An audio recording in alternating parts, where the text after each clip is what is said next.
আমরা আমাদের ভাইয়ের শপথ করে বলছি, আমরা আগামী 12 তারিখে ব্যালটের মাধ্যমে প্রতিশোধ নেব ইনশাআল্লাহ।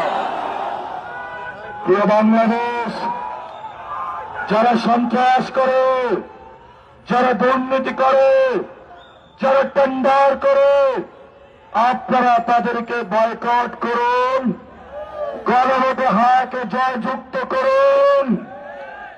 এই সন্ত্রাসের godfather, master mind Tarique Rahman আপনাকে হুঁশিয়ার করে দিতে চাচ্ছে।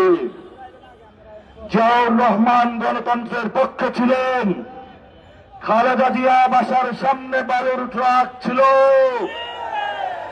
1 সেকেন্ডের জন্য নাড়াইতে পারেন নাই।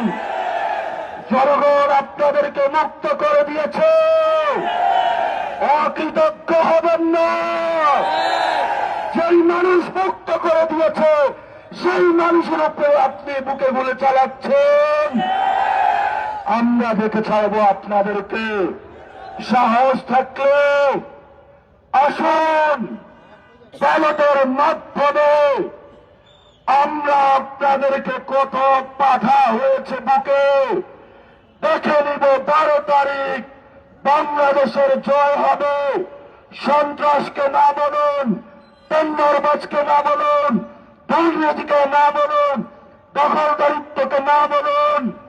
এই তারেক রহমান এবং তার পিছনে যে 300 গডফাদার আছে, যারা 300 আসনে রয়েছে, এদেরকে না বলুন।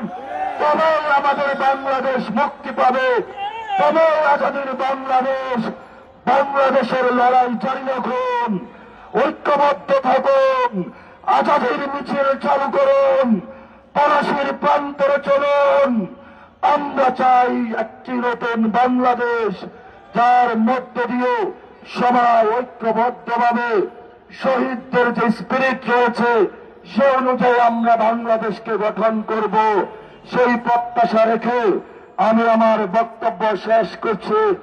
আসসালামু আলাইকুম ওয়া রাহমাতুল্লাহি ওয়া বারাকাতুহু।